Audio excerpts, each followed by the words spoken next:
자, 어제 MBC가 굉장히 좋은 보도를 하나 했습니다. 바이든, 미국의 바이든 대통령이 어, 억만장자면 세금 더 내라. 코로나 양극화에 대한 미국의 해법이다. 이거 보고 저는 역시 미국이구나. 왜? 바이든이 얼마 전에 문 대통령 작년인가 그랬었죠. 코로나 때문에 추경 어마어마하게 했어. 네. 자기 국민들 돕겠다고. 그 미국보다 우리가 못한 거예요. 홍남기 같은 부류 때문에. 억만장자라면 세금을 더 내라. 이게 정상적인 자본주의 국가고 제가 수도 없이 이야기를 해왔지만 자본주의는 두 가지 맥락이 있어요. 미국 스타일, 빈입금 부익부 강화. 그러다 보니까 미국이라고 하는 나라가 점점 허약해져 가는 거야. 어떤 경우는 흑인 폭동이 일어나. 그 미국식 자본주의에는 의료 보장도 안 돼 있어서 뭐 맹장 수술 한 번 하는데 수천만 원 들어간다 이런 얘기가 있는 것처럼 그게 이제 우리가 말하는 지금 우리나라 보수 정당이 추구하는 자본주의 국가예요. 그러니까 그 최근에 코로나 그 사태 때문에 미국에서 생겼던 사례를 하나 들었는데 코로나에 감염돼 가지고 입원해서 그러니까 2주 반 정도 치료를 받고 퇴원을 했는데 한 달 후에 청구서를 보니까 우리나라 돈으로 2억 8천만 원 정도 청구서가 왔다. 그래 가지고 보험회사하고 이렇게 그 그러니까 이 의료 진료비 이 청구 소송을 진행 중인데 그 소송에서 이겨도 1억 원을 내야 된다. 예. 하더라고요. 그러니까 그런 식으로 지금 미국식 방식이 있고 사실은 우리가 추구하는 건 북유럽 방식이에요. 국가가 적극적으로 재정 투입하고 복지국가 만들어가는 과정. 북유럽도 소위 스웨덴이나 이런 핀란드 같은 복지국가들도 그렇게 만들어내기까지 수도 없이 많은 시행착오를 겪습니다. 반대도 겪고. 왜 우리가 세금 더 내야 돼 같은. 근데 미국 방식이 지금 한마디로 말하면 왜 그 오바마 케어처럼 북유럽을 닮아 가려고 해도 다시 원위치 되는 힘들어요. 이런 상황에서 지금 바이든이 억만장자라면 세금을 더 내라 이 메시지가 저는 굉장히 감동적이었어. 이게 네, 바이든이 어떻게 이제 성장을 했는지 그 과정을 보면 이런 세금 제도를 만들 수밖에 없었다는 걸 알 네. 수 있을 것 같아요. 보니까 예전에 버락 오바마랑 그 러닝메이트로 나왔잖아요. 그래서 부통령을 버락 오바마가 대통령 되면서 부통령을 역임했잖아요. 근데 이분 보니까 로스쿨 졸업하고 나서 그 델라웨어에서 변호사로 일하면서 사회적 약자를 이제 대변하다가 이게 변호사로서 이들을 보호하고 하는 거에 한계를 느끼고 그래서 정계 진출을 시도했거든요. 야, 이재명 평행 이론.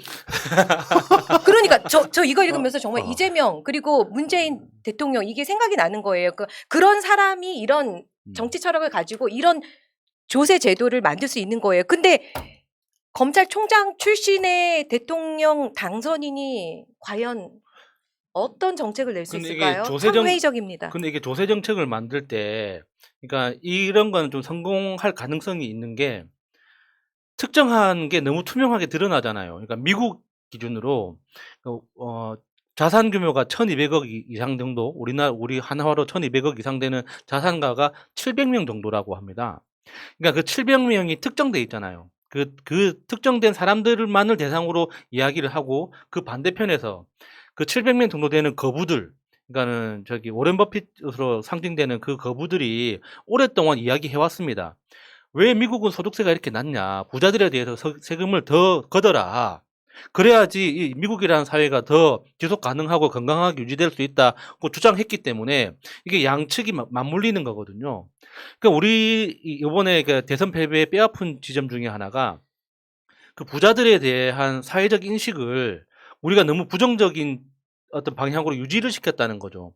특히나 그 부자들이 이번에 소득세 그 청구서를 받았을 때, 그러니까 자산 가격이 오른 건데 내가 어떤 경제 활동을 더해서 소득이 는 게 아니라 자산 가격이 부동산 가격이 올라가지고 세금 내는 게 많아졌단 말이죠. 그러면은 정부에서는 이 부자들이 우리 사회에 어떤 역할을 하는지 얼마나 기여하고 있는지에 대해서 어떤 그 좀 존경스러운 메시지를 내면 기분 좋게 세금을 낼 수가 있는데 여전히 미디어나 정부에서는 부자들이 뭔가 악랄한 것 같이 뭐 이런 식으로 그 몰고 가니까 기분이 나빴던 예. 측면도 있는 거죠. 네, 좀 산으로 가고 있다 지금. 자, 그래서 미국에서 뭐 지번에 만든 단어가 억만장자 최소소득세. 이만큼은 내야 돼. 이런 건데. 그 중에서 지금 리스트 한번 볼게요. 미국 억만장자 과세 추정액 해가지고 5년 동안 뭐 일론 머스크가 58조 원 냈다고 그러고 5년 동안 이 정도 냈을 거다라고 추정을 한번 해보는 거예요. 워렌 버핏 같은 경우는 29조 원, 뭐 페이스북 마크 저커버그는 33조 이렇게 냈다 그러는데 이보다 이제 더 내기 시작해야 되는 거예요. 네. 이것도 우리가 봤을 때 어마어마하게 낸 거잖아, 세금으로만. 세금으로 낸 거 자산 규모가 아니라 세금으로 낸 것만 세금으로 이런 넣은 게. 정도예요. 그래서 실제로 그 일론 머스크 같은 경우는 500억 달러, 또 아마존의 제프 베이조스는 350억 달러를 더 내야 돼. 근데 조 바이든의 그 이야기가 굉장히 합리적인 게요. 코로나 시기에도 이런 억만장자들은 훨씬 더 많은 그렇죠. 순자산 증액이 있었다는 거예요. 그래서 네. 무리한 게 결코 아니다. 보니까 상위 1%는 순자산이 23%나 올랐대요. 그리고 하위 20%는 2.5%가 오르는 동안 이 상위 1%는 23%나 올랐기 때문에 충분히 낼 수 있는 여력이 있다라는 거예요. 예. 자, 근데 바이든이 이제 그 기자들하고 이야기하면서 기자회견하면서 그 화면 한번 보여주세요. 저 화면 되게 재밌죠. 이게 서 있다가 앞으로 다가가면서 하는 장면인데 이제 제가 여러분들 영어를 모르실까봐 한국말로 해드릴게요. 감사합니다. 소방관과 교사가 억만장자의 세율보다 2배 이상을 지불합니다. 세율? 그건 옳지 않습니다. 불공정합니다 하면서 영어로 불공정합니다 하면서 영어로 앞으로 튀어나오면서 속삭여요. That's not fair. 그 장면이에요. That's not fair. 그러니까 공정하지 않다 이러는 거지. 네. 이거 굉장히 중요한 건데 미국 같은 경우에는 대통령이 이런 이야기를 할 수 있고 한국은 사실상 불가능해 아직까지. 증세 이야기가 나오면은 거의 미친 듯이 물어뜯는 언론들 때문에 그렇습니다. 증세 이야기 대선 때 단 한 번도 나오지 않았어요. 지금 미국 대통령이 현직에 있으면서 물론 바이든이 더 할 상황이 아니기 때문에 막 지르는 걸 수도 있는데 That's not fair라고 말하면서 기자들한테 왜 이런 효과가 있거든. 크게 말하다가 조용히 말하면 더 집중하는 더 효과가 있단 집중하죠. 말이에요. 그렇죠. 야, 진짜 되게 멋있더라고. 근데 바이든이 가장 지금 이익을 받고 있는 지점은 뭐냐면 미국에서 태어났다는 거죠. 만약에 한국에서 이런 말 했으면 빨갱이라고 지금 나라 절단 났어요. 좌파. 하겠냐고. 근데 미국에서는 지금 부자들이 아까 500억 달러라고 했는데 500억 달러가 하나로 하면 60조 정도 되는 겁니다. 그거를 지금 세금으로 더 내게 만들겠다라고 하는 건데 이 부자들은 낸다고 할 수밖에 없는 게 이 사람들은 일반 서민이나 중산층이 무너지면 자기들도 죽는다는 걸 알아요. 근데 우리나라는 그게 안 된다고. 그게 가장 큰 차이점이죠. 참 이게 그런 거예요. 우리나라 정치인 중에 대표적인 부자가 누가 있습니까? 옛날에는 정몽준이었고 정몽준은 그 당시 그 당의 평균을 깎아먹어가지고 평균을 낼 때 빼고 했었던 것처럼 지금 가장 큰 부자는 안철수죠. 근데 안철수가 지금 인수위원장 하는데 인수위원장이면서 국무총리를 간에만에 이야기를 하는데 분위기는 안 갈 것 같아요. 근데 안철수가 안 가고 싶어서 가고 싶은데 못 가는 것보다는 오히려 안철수의 주식 여기 이제 안철수가 총리가 되면 백신탁을 해야 돼. 그렇게 되면 지금 안랩에 그 위치가 바뀌는 기업 지배권이 위태롭게 되는 이런 상황이 벌어지기 때문에 이걸 지키려고 안철수는 총리를 안 한다 썰이 정치판에 바다해. 왜냐하면 안철수는 오히려 총리가 누가 되느냐에 따라서 분위기가 좌우되는데 초반 총리를 문제가 많은 사람을 꺼내놓잖아요. 그럼 약간 타격이 엄청 심해지잖아. 그래서 이미 대선까지 2번 이상 나온 안철수를 총리로 내고 싶어하는 일정 정도의 의견들이 있는 모양이에요. 근데 안철수 쪽에서는 그게 백지신탁 문제 때문에 안 나가려고 한다는 게 정설이더라고. 나는 윤석열 쪽이 그쪽으로 이렇게 팽하려고 하는 게 아니라 아까 말한 그 부자들이 그런 거라니까요. 내가 손해보는 꼴은 절대 못 보는 거죠, 사실상. 근데 안철수를 팽하고 싶은데 면 살려주기 위해서 그런 얘기 덧붙이는 건 아닐까요? 뭐 그럴 수 있죠. 그러니까 이건 그러니까- 정확한 진실은 모르지만 그러니까 안전빵으로 가려고 하는 그런 여러 요소들을 찾겠죠. 그러니까 한덕수처럼 과거에 총리했던 사람을 다시 검토하고 뭐 그런 거 아니겠습니까? 그리고 지금 그 최근에 이제 문재인 정부 5년 평가 토론회 같은 것들이 막 열리고 있던데, 저는 그렇게 생각해요. 우리가 지난번 방송에 이야기했죠. 소주 주도 성장, 소주성이 성공이냐 실패냐 이런 이야기도 했지만 실제로 저는 그 도표 한번 보여주세요. 정부별 주요 경제 지표 종합해가지고 표가 나오는데 여러분들 맨 앞에 경제 성장률은요. 뭐 4.7, 3.3, 3.0, 2.3 노무현, 이명박, 박근혜, 문재인 정부의 경제 성장률인데 문재인 정부의 경제 성장률은 사실상 큰 의미는 없어요. 코로나가 포함되어 있는 거기 때문에 요거는 OECD로만 따지면 굉장히 많이 발전한 다른 나라 다 그렇죠. 역진할 때 마이너스가 아니고 그리고 실제로 또 이거 보시면은 노무현 정부가 경제 포기했다고 했지만 이명박 때 물론 여기 금융위기가 있긴 있었습니다만 노무현 정부가 훨씬 더 성장 많이 했다는 측면도 있고 성장이라는 건 가면 갈수록 사실상 줄어들 수밖에 없는 측면이 있는 거기 때문에 넘어가고 고용률 한번 보세요. 저임금 노동자 비율도 한번 보세요. 노동소득 분배율도 한번 보세요. 임금 불평등 지수도 한번 보십시오. 몇 배냐. 문재인 정부 경제정책 성장만 잘한 게 아니고 이 뒤에 있는 것들 다 비교해보면 굉장히 열심히 했던 정부다 이렇게 보시면 돼요. 그렇네요. 실제로 저 숫자를 우리가 기억을 하실 필요가 있습니다. 정권 교체는 당했지만 실제로 고용률 문재인 정부 고용이 어떠해졌잖아요. 저임금 노동자 비율 뭐 이런 이야기 하지만 실제로 저는 문재인 정부가 못한 지점이 있습니다. 예를 들면 노인 빈곤율 같은 거. 이런 거는 조국 장관의 가불 선진국처럼 이제 앞으로 우리나라가 해야 될 일들이에요. 그러니까 성장을 유지하려고 하는 이재명 후보도 그랬잖아요. 공정 성장하겠다. 성장을 유지하려고 하면 성장이 유지가 돼야 분배가 되는 거거든. 네. 지금 이 상황에서는 정권이 그러니까 재창출되지 못한 아쉬움이 이것 때문에 나타나는 거예요. 지금 현재 그 소득주도 성장의 효과가 이제 나타나고 있는 거예요, 사실상. 그러면 윤석열이 혜택을 보는 거죠. 근데 좀 걱정되는 게 이제 윤석열 정부가 어떤 식으로 정책을 짜 나갈 것이냐. 그러니까 사고방식 자체가 완전히 다르잖아요. 그러니까 문재인 정부도 그렇고 이재명 후보가 그러니까 성장하기 위해서 복지를 해야 된다. 그러니까 복지를 통해서 성장을 더 가속화시켜 나가야 된다고 이야기를 했는데 윤석열 정부에서는 당연히 이 과거 논리대로 성장한 다음에 복지를 해야 된다. 그러니까 성장한 과실을 가지고 복지를 시행해야 된다고 이렇게 주장을 할 거기 때문에 성장의 끝이 없어. 예. 양이 안 차는 거야. 그러니까 지금 이게 문재인 정부에서 만들어놨던 모든 시스템에 대해서 어떤 식으로 다룰지 이걸 계속 유지하는 방향이 될지 없애는 방향이 될지 저는 그게 겁나는 거죠. 예. 자, 이런 상황들입니다. 그러니까 뭐 아다못해 여기 도표에 나온 이야기는 아닌데 산재 사망 건수가 이명박근혜 정부 때 매년 1,000명이 넘었는데 뭐 2021년 말에는 800명 초반대로 줄어들었다. 뭐 이런 얘기도 나오고 상당 부분 좋아진 게 있는데 정치적 선동에 의해서만 평가받는 느낌은 좀 온당하지 않고 문재인 정부 제가 최근에 한번 생각해봤는데 점수로만 따지면 87점 정도는 맞았다. 이명박은 저는 4대 강인의 원해가지고 한 40점대, 박근혜는 30점대를 보니까 이런 과정들이 있지만 정치 잘해봐야 국민들이 무지하면 윤석열처럼 무지하면 정권 바꿔내고 또 못 살게 돼. 이런 악순환을 겪으면 안 된다. 그래서 제가 이 일종의 새날을 정치 학습 도구로 좀 쓰고 싶은 게 진실은 진실대로 알려야 되는 거예요.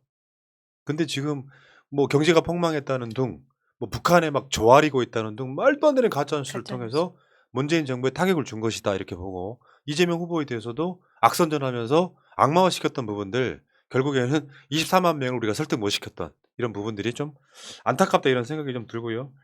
하나만 더 이야기를 간단하게 하자면 그 국제통화기금 IMF가 지금 한국은 보유세를 높이고 대출을 조여야 된다라고 이야기를 했어요. 그게 이제 IMF라고 하는 게 국제통화기금이라고 하는 게 통화기금이잖아. 우리나라가 IMF 때 마차 아버님 망하는 것처럼 그렇게 막 망하면 그 나라가 돈 빌려주면서 IMF가 구조조정을 일부러 강제로 시키잖아요. 네. 아빠. 그런 상황하고 좀 비슷한 겁니다. 그러니까 지금 상황에 IMF가 봤을 때는 그거 잘못된 건데 윤석열은 반대로 하려고 하잖아 지금. 예. 윤석열은 종부세 폐지, 주택 보유세 부담 완화, 가계대출 규제 완화 이것이 윤석열의 지금 정책 방향이에요. 예. 근데 IMF는 반대로 공부하고 있다고. 왜냐하면 다시 말씀드리지만 가계부채가 역대 최고입니다. 국가부채보다 가계부채가 그러니까 개인이 지고 있는 빚이 국가가 지금 빚보다 2배가 많아 한국이. 역대급이야 이거. 그럼 이거를 문재인 정부에서 소득주도 성장이네 뭐네라고 줄이려고 했지만 이만큼 된 거야. 그러니까 그 보유세도 그렇고 양도세 문제도 그렇고 이재명 후보가 주장했던 건 그러니까 세금을 걷는 게 목적이 아니라 지금 현재 부족한 주택의 시장에 풀리도록 하는 방법으로서의 보유세, 양도세를 이야기를 했던 거잖아요. 그러니까 그 지금 우리나라 그러니까 가구 대비 주택을 따지면 주택 보급률은 100%가 이미 넘었어요. 넘은 지 굉장히 오래됐습니다. 한 103% 정도 되거든요. 그러니까 우리나라 국민이 100명이면 집은 103채 정도가 있다는 뜻이에요. 근데 왜 그러면 나머지 실제로 주택 자가율은 50% 정도밖에 안 되느냐. 나머지 50%가 두세 채 갖고 있다는 뜻이거든요. 그러니까 그거를 시장에 나오게 하려면 갖고 있는 게 부담이 돼야지.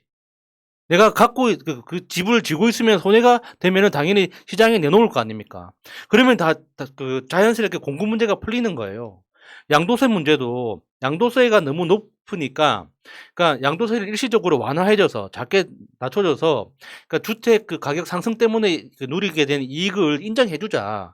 대신에 그만큼 공급량이 많아지면 집 없는 사람들한테 기회가 더 많이 돌아갈 거 아니냐. 그러니까 추가적으로 건설 사업을 하지 않아도 충분히 공급 물량을 확보할 수 있는데 왜 굳이 그 건설만 해야 되느냐. 이런 논리였단 말이에요. 그게 IMF가 방금 한 이야기하고 똑같은 거 아닙니까? 아 그러니까 이런 거 있어. 뭐 표를 넣기 위해서 일부 정책 수정하는 경우는 있을 수 있는데 큰 틀 방향이 잘못돼 가고 있다는 거죠. 지금 가계부채 중에 제가 알고 있기에 가계부채 중에 55%가 박근혜 때 빚내서 집 사라에 그게 남아있는 거예요, 지금. 아파트 가격이 오르니까 좋지만 이 사람들은 대출 받은 게 이러면 5억이라고 치면 아파트 가격이 떨어져도 문제죠, 사실은. 내가 집값이 떨어지고 있는데 이자는 그대로 내야 되는 원리금 상환을 그렇게 해야 되는 상황이면 그건 좀 그런 거지만 어찌됐건 그 가계부채가 너무 높아지면 결국 망하는 거예요. 왜냐면은 가계부채라고 하는 것이 많아지기 시작하면 결국 은행이 리스크를 져요. 털어버리는 사람들이 생겨. 나 못 내겠다고. 일부 지금도 있을 거 아니에요. 예. 그럼 그런 사람들이 많아지기 시작하면 은행이 부실화돼요. 이 상황들을 만들어가서 가계부채를 적당하게 조이면서 줄여야 되는데 정권이 바뀌어가지고 니들 대출 다 풀어줄게. 또 빚내서 집 사. 하면 집값은 올라가겠지. 가계부채를 계속 늘어가면서 이 과정들을 거치다 보면 경제가 불안정성이 커져요. 이미 그 조짐이 나타나고 있는 게 윤석열 당선자가 당선된 이후로 우리나라 시중은행 있잖아요. 뭐 우리은행이나 신한은행이나 이런 제1금융이라고 하는 시중은행에서 개인 신용대출의 마이너스 통장 그 한도를 계속 높이고 있습니다. 그러니까 보통 2천만 원에서 3천만 원 정도로 묶어놨던 그 한도를 5천에서 3억까지 굉장히 급격하게 늘리고 있거든요. 이게 무슨 뜻이겠습니까? 가계대출에 대해서 전폭적으로 더 늘리겠다는 뜻밖에 안 되는 거거든요. 그러니까 대책 없이 그냥 계속 그런 식으로 가는 건데 이러면 또 결국 이명박 때 아니 박근혜 때 빚내서 집 사라가 반복되면 또 그 리스크가 또 생기는 악순환이거든요. 그러니까 적당히 조일 때도 필요한데는 뭐 종부세 없애겠다 그랬지. 뭐 한 실제로 시가로 한 45억 정도 되는 아파트 갖고 있으면서 1년에 200억 종부세 못 내겠다 이런 소리 했던 거고 보유세 뭐 또 낮추겠다고 하니까 저는 제가 봤을 때 아까 미국의 그 이야기를 다시 돌아가면 부자들이 좀 더한 나라 이거를 좀 바꿔내야 된다 이렇게 생각이 들어요. 네. 부자들이 난 나서야 된다고 생각해. 왜냐 부자들이 안 나서면은 그 사회 기반이 무너지기 시작하거든요. 그럼 그 사람은 부자가 될 수가 없는 거예요. 이거 굉장히 중요한 이야기입니다. 여기까지 하겠습니다. 막간을 이용해서 한 가지